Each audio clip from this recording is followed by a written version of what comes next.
It's Tuesday, April 9. In the headlines, PIOJ's National Poverty Reduction Toolkit. In business news, Jamaica produces high crop production. Regionally, court submissions made in Guyana-Venezuela border case. And in sports, Jamaica pledges support to athletes across the Caribbean. This is the news on PBC Jamaica. I'm Simone Absalom Gale.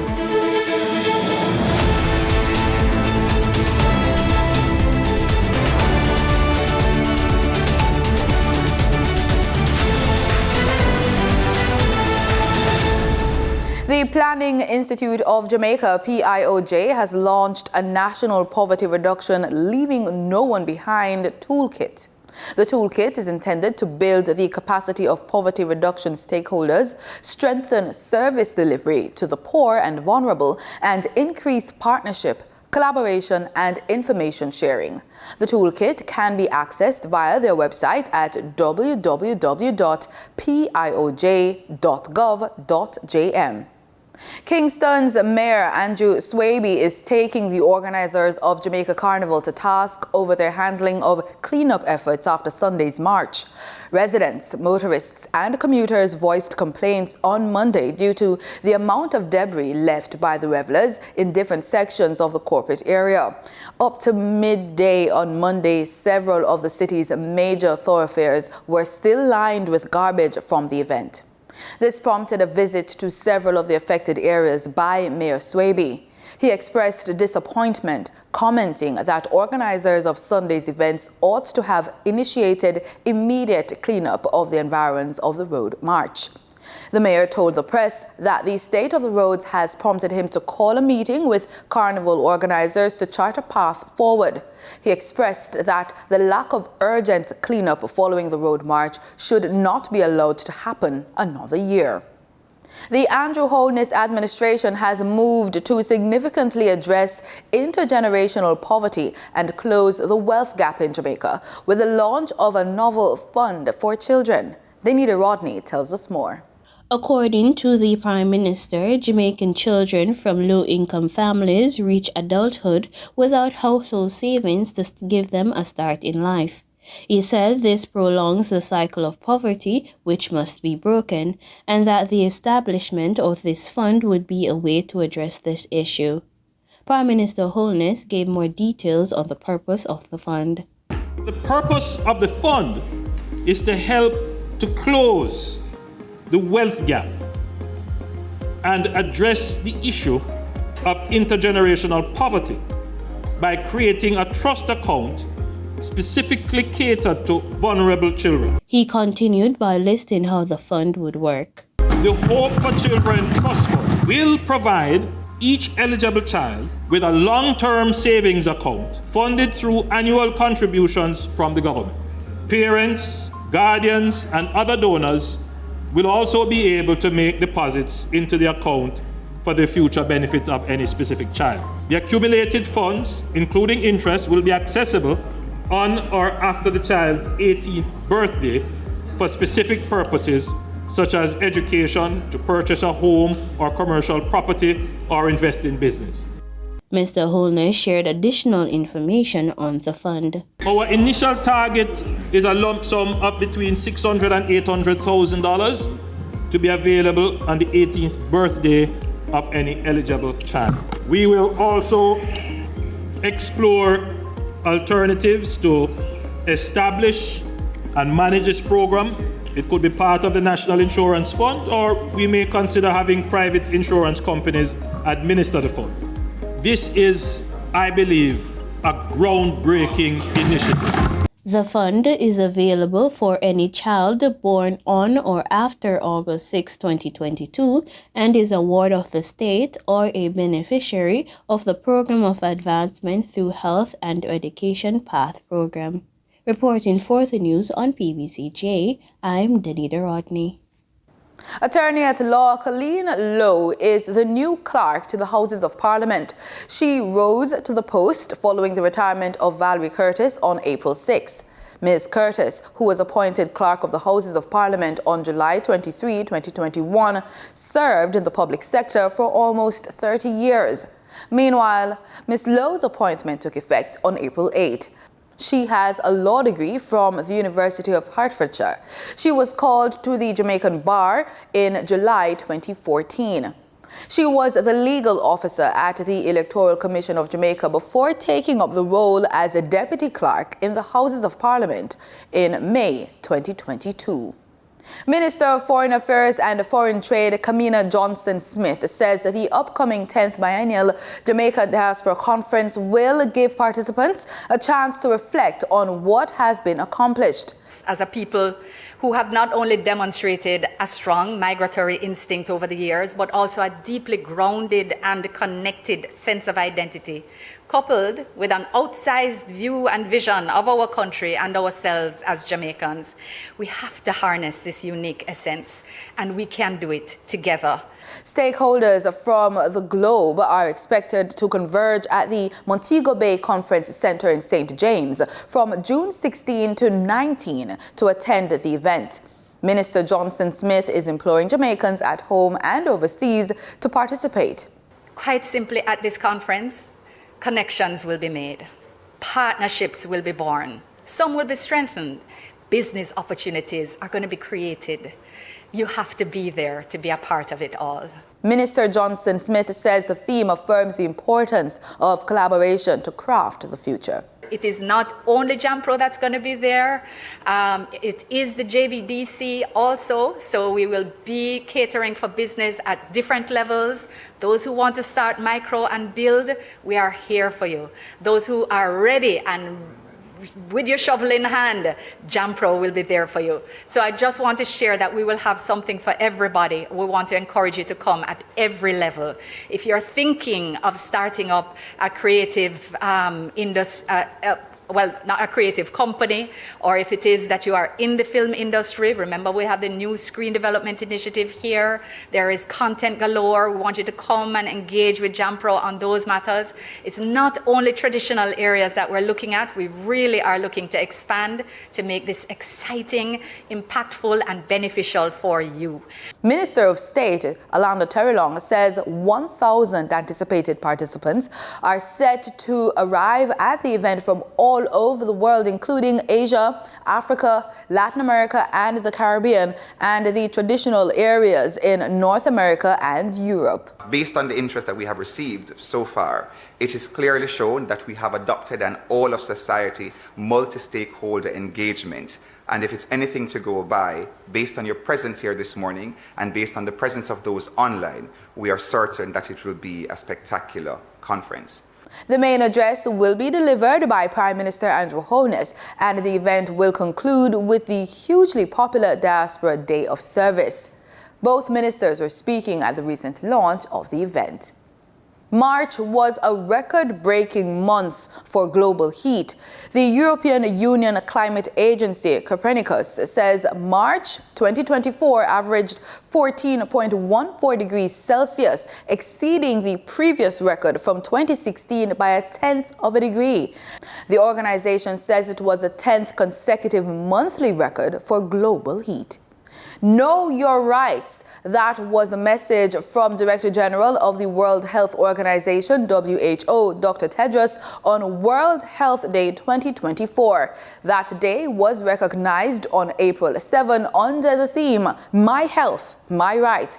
It reaffirms what the WHO has upheld since its foundation on April 7, 1948, that health is a right for all people, not a luxury. Since 1948, WHO has worked for the right to health. On World Health Day, we ask, what can you do to claim your right to health? The answer is a lot. First, know your rights. You have the right to quality health services, education, and information. Your health depends on safe drinking water, clean air, good nutrition, quality housing, decent working and environmental conditions, and freedom from violence and discrimination. Second, stand up for universal health coverage. Everyone should have access to the essential health services they need when and where they need them without facing financial hardship. Third, hold your leaders accountable. Mobilize your community, get involved in health decision making, and monitor progress, because the right to health belongs to you. Time now for the business report with Denise Williams.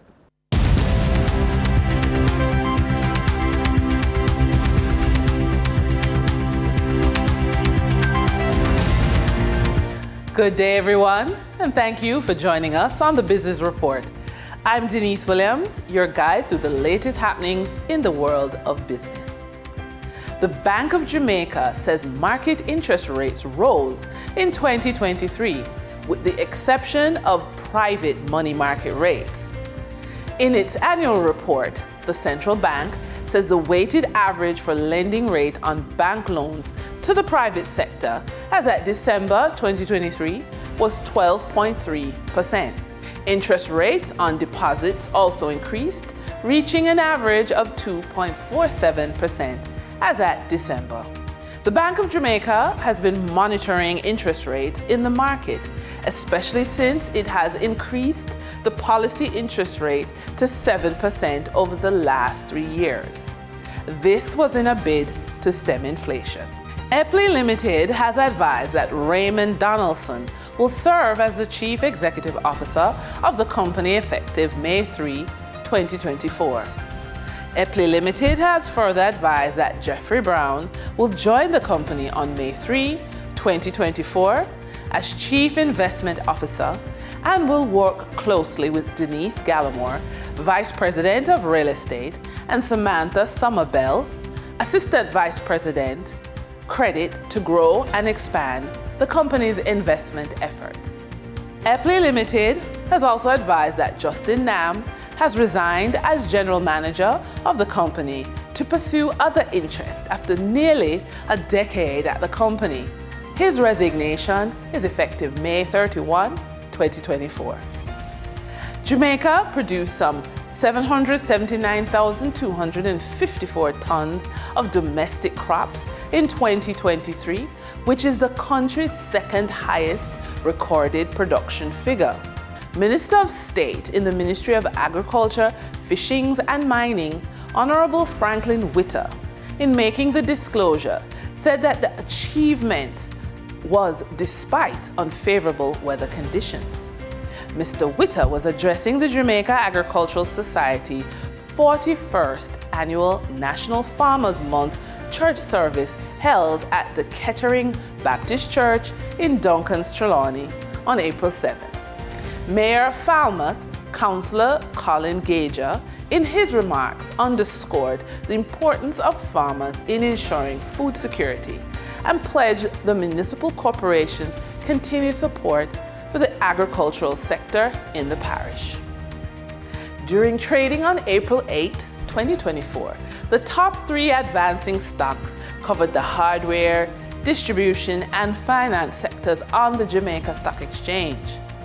Lumber Depot shares advanced by 14.41% for a 34-cent price increase to close at $2.70 with 990 shares traded. Paramount Trading Jamaica Limited shares advanced by 13.08% for a 17-cent upward movement to close at $1.47 with 17 shares traded. MFS Capital Partners Limited shares advanced 12.41% for a 17-cent price growth to close at $1.54 with 23,820 shares traded. On the declining stocks that traders experienced on April 8, 2024, the top 3 losers covered the finance, technology, and transportation sectors. First Rock Capital Holdings Limited declined by 19.6% for a $1.96 price drop to close at $8.04 with 30,391 shares traded.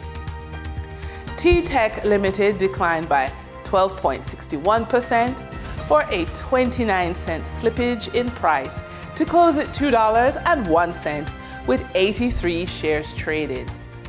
Knutsford Express Services Limited declined by 11.71% for a $1.34 price decrease to close at $2.10 with 6,176 shares traded. Over on the Twin Island Republic of Trinidad and Tobago Stock Exchange, trading on April 8, 2024, registered a volume of 200,499 shares crossing the floor of the exchange, valued at TT $4,359,884.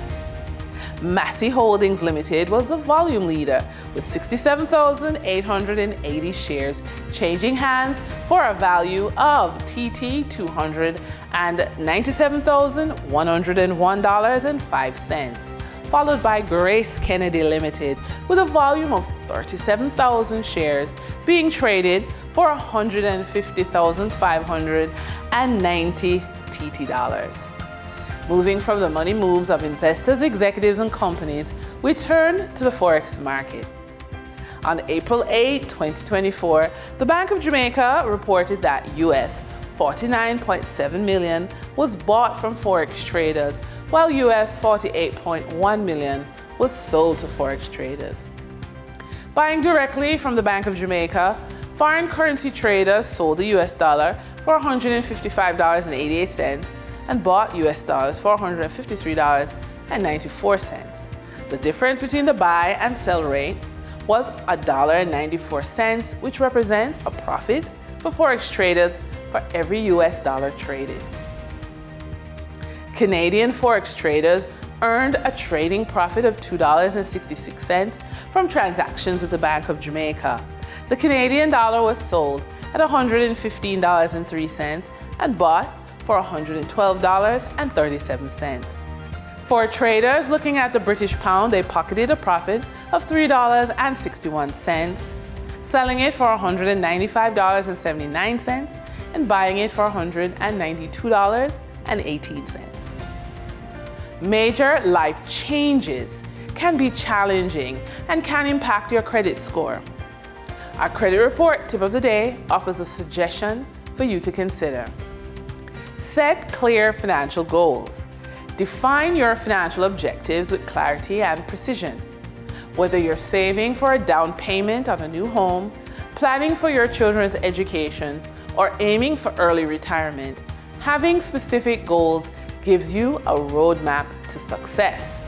And then use your credit report as a tool to monitor your progress and make informed decisions that align with your objectives. And with that, we wrap up today's business report. I'm Denise Williams. Appreciate your company. Stay well informed, stay ahead of the curve. Until our next update, take care.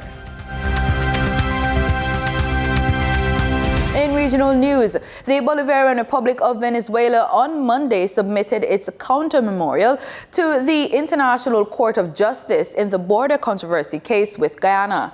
The government of Guyana, in a statement, welcomed that move, noting that it has called on Venezuela to fully participate in the case for years.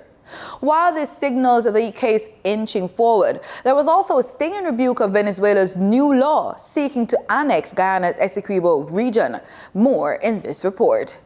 After years of resisting full participation in the border case taken to the International Court of Justice by Guyana, Venezuela on Monday submitted its counter-memorial on the merits of the border controversy case. In simpler terms, Venezuela submitted its own arguments on why it believes Guyana's Essequibo region belongs to it. A year before, Guyana submitted its arguments for this case. In a statement following Venezuela's submission, the government of Guyana welcomed the move.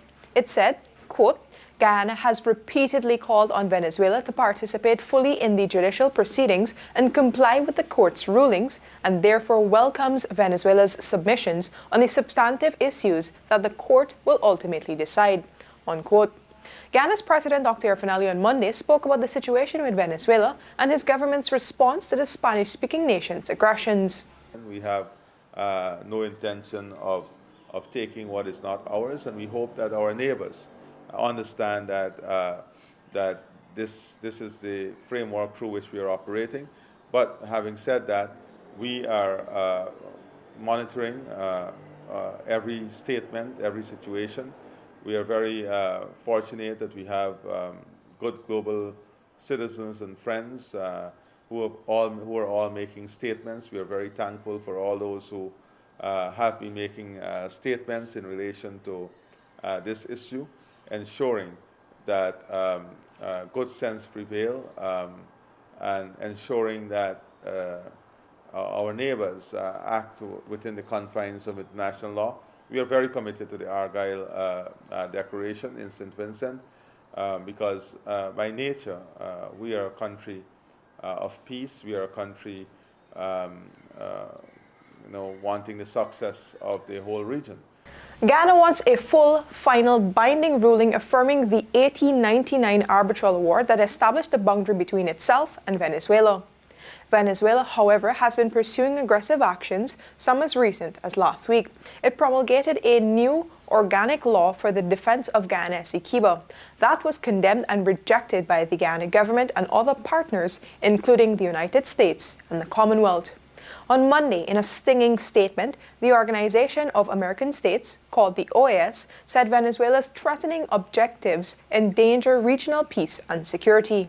The OAS said, quote, "The General Secretariat of the Organization of American States, with the firm purpose of promoting and defending peace and security, condemns the approval by the Venezuelan regime of the so-called Law for the Defense of Essequibo, which is absolutely contrary to the most basic principles of international law and reaffirms once again the dictatorial pattern of the regime in Venezuela," unquote.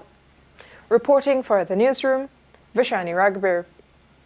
A team of Belize Defense Force soldiers and Coast Guard officers left Belize for Jamaica over the weekend to advance the military training program. The training is part of CARICOM's force preparation for the possibility of supporting the UN security mission in Haiti, which has been taken over by heavily armed gangs that rape, kidnap and kill people with impunity. But as Minister of Foreign Affairs Francis Fonesca told Channel 5 News, there are set measures that CARICOM countries, including Belize, are taking to restore peace and normalcy to that troubled Caribbean neighbor. You know, it's very, very sad to see what is happening with our CARICOM brothers and sisters in Haiti. Gangs have really taken over the country. But we are hopeful because, deliberate actions have been taken by CARICOM, the CARICOM heads of government, including our Prime Minister Briceño, has been a part of those discussions, so that they have now put in place an interim sort of presidential council, as they call it. That council is responsible for appointing a sort of election council that will oversee future elections in Haiti.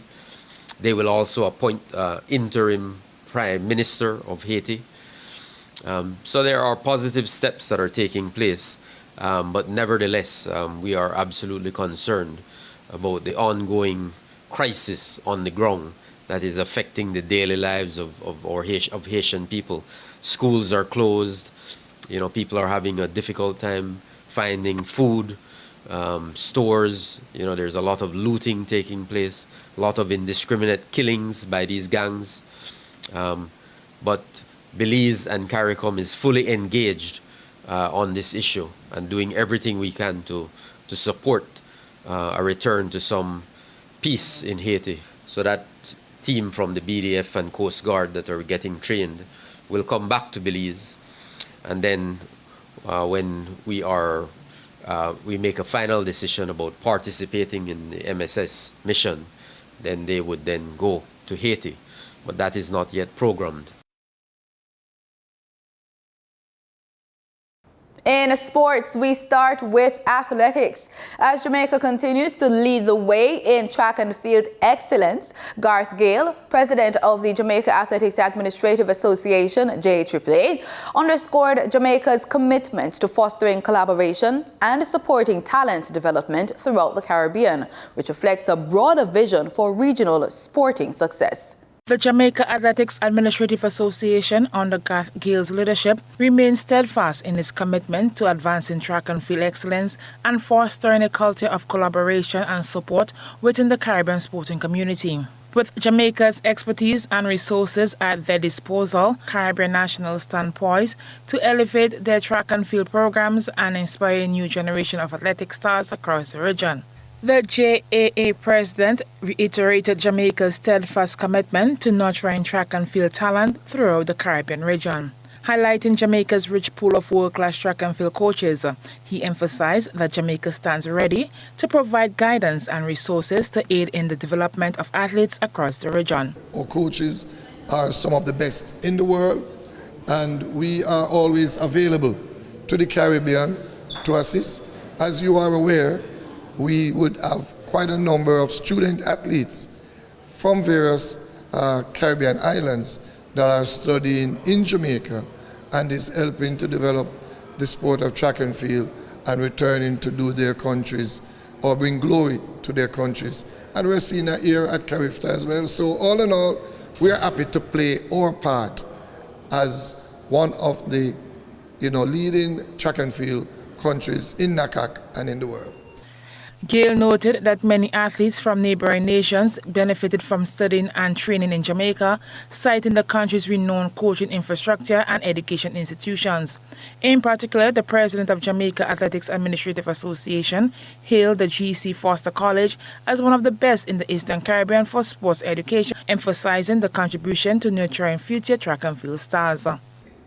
Send your top sprinters, middle distance and throwers to Jamaica to come to school, and then the local coaches in their continued preparation of these talents will return as excellent athletes to continue your prowess, your growth in the development of track and field.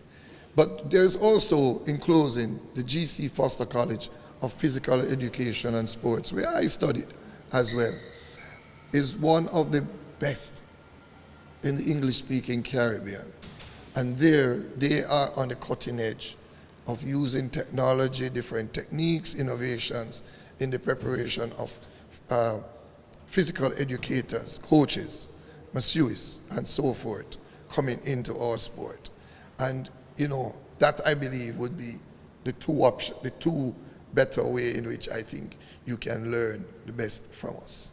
He acknowledged the economic challenges faced by some nations, but suggested that increased funding and support could help overcome these barriers, ensuring equal opportunities for all athletes in the Caribbean. And while I seek and would love to see a more opening where the best can be able to come and perform in each discipline, I do have to also understand that it's an economic situation.